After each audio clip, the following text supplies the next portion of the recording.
Hey guys, Matthew here once again, or Izaro for a cosplay for the first day of the event. And I wanted to go over my current character and thing I started for the Phrecia League, as well as talk a bit about the PoE 1 and PoE 2 sort of vibe and situation, and just, yeah, what's been going on. So, to start with, real quick, I didn't really put out any content for this, like, build-wise, because it's all a bit uncertain, like, with the economy, what's going to be valuable, what's accessible, and then it's basically still the exact same meta as before. It's just that the ascendancies are a bit different, so you can still apply pretty much whatever was strong before to the current game, just with different ascendancies. And yeah, I don't know, most people should be able to kind of figure that out on their own. If they really want to play a certain thing, then just apply some other kind of ascendancies towards that.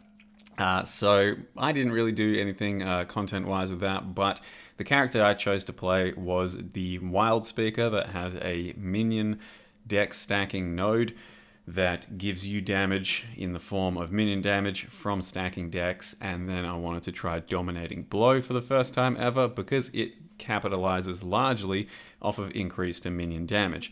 So I also wanted to test the wolf leveling tech sort of thing as my first points on a Wildspeaker, and it's pretty damn good. Like, it basically carries you through any sort of boss fights and tougher rares, and I can recommend that for, you know, some pretty easy early leveling. It starts to kind of fade away by, I don't know, like level 50 or 60 or so, but then it still gives you a flat physical buff, which does hold strong for quite a while as well, at least if you're utilizing that flat fizz buff. By the time I got to, like, I don't know, maps pretty much, I didn't really need that wolf buff anymore.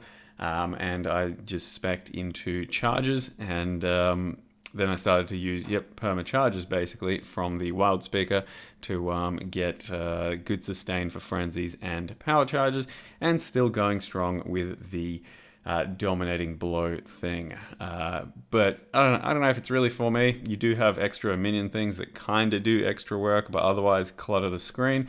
And aside from that, the skill itself is just basically a vanilla default attack.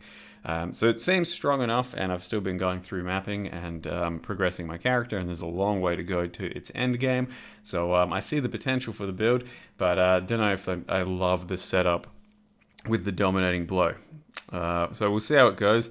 I'll still show you guys how I've built the character and everything about how I'm going about this thing, but I did kind of just want to change tact a little bit and talk a bit more about the PoE 1, PoE 2 thing, because lots of people ask me, how am I liking PoE 1 after coming back from PoE 2, and, you know, do I miss things from PoE 2? Does this game need stuff from PoE 2?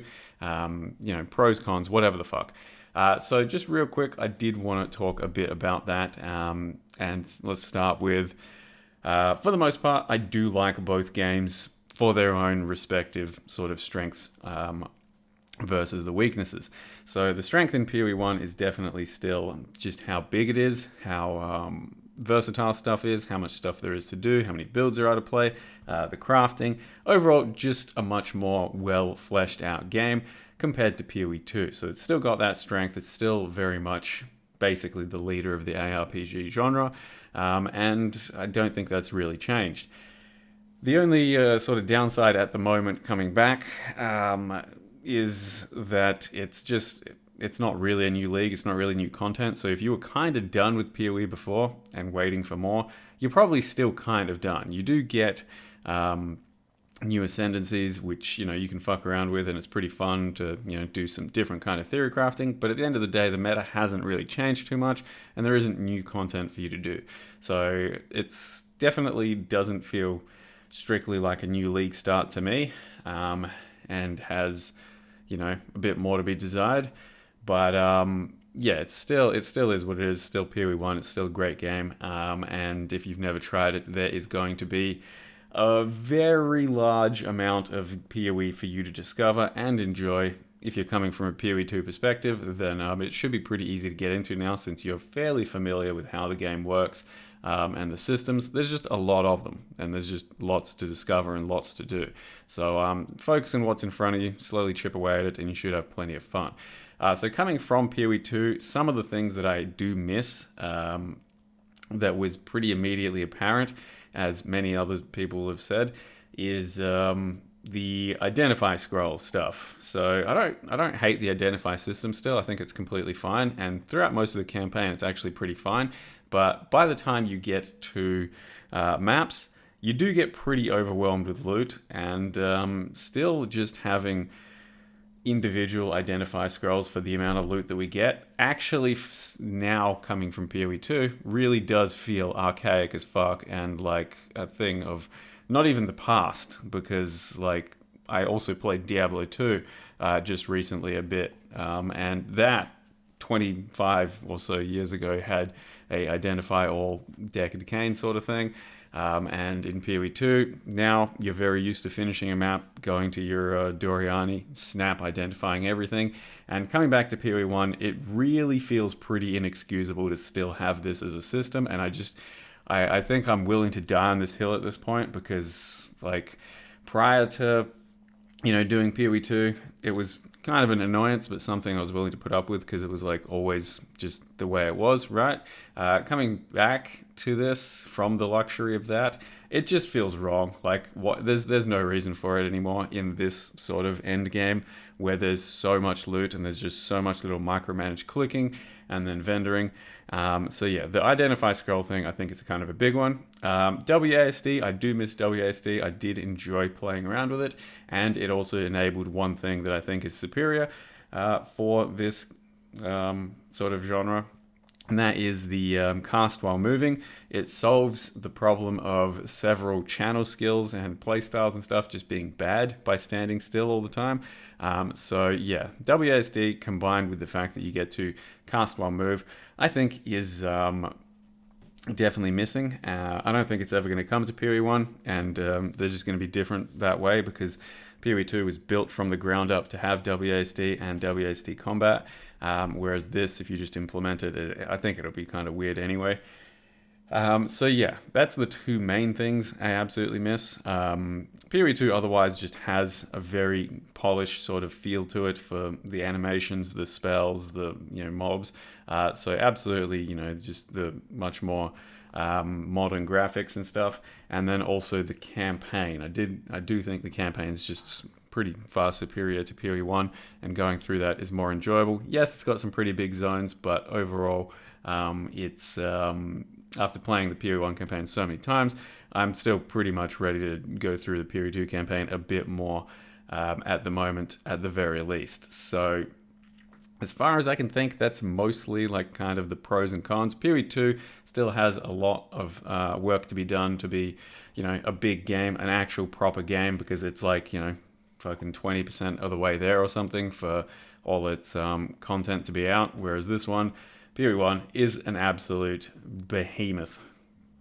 Yeah, the ascendancy. Behemoth of a game, which just at this point could utilize some of the quality of life and some of the stuff from PoE 2. So I think at the moment it feels like both games exist in their own right, and should do so for their own strengths and weaknesses. But I do also think that going forward we're going to see some more impact and bleeding over from both games towards the other game, just for figuring things out for what's right for the individual sort of games and their playstyles. So I do expect some stuff to come to PoE 1, like the ID scroll stuff, and I expect plenty of stuff from PoE 1 to kind of still work its way over to PoE 2. So yeah, that's just kind of settling the debate for you there. As far as things are concerned, I would really love a 3.26, which has like a big PoE 1 expansion sort of thing, with lots of new content, because at the moment that's kind of what I'm feeling I need for PoE 1. But I'm actually still really looking forward to the PoE 2 thing, and I'd probably rather that at the moment. If you made me choose, I'd rather a big content thing for PoE 2, but I'd welcome both at the moment. I'm kind of more on the kind of done and burnt out phase with both of them, while waiting for new stuff.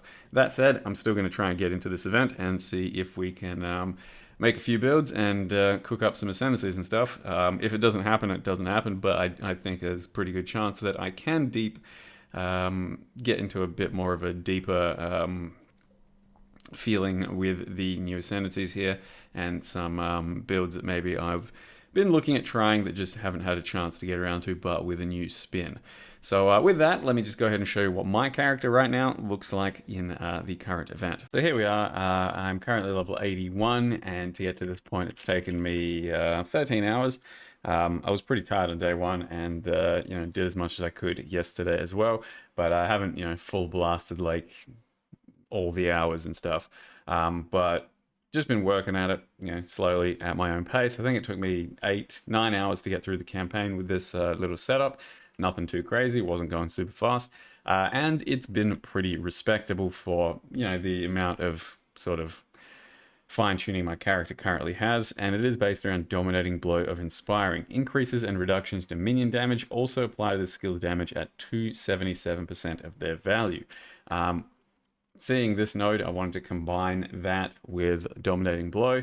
For the first time ever, I've never actually used the skill before, so increases and reductions in minion damage also affect you at 150%.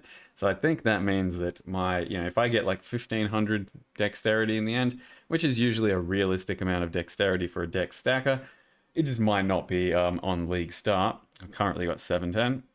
If I get 1500, that converts to, what are we talking, like 300% minion damage, which is like, 450% actual minion damage, and then turn it into that, and it turns into 1 billion. So I think that's how that works. Yeah, currently our damage is looking okay.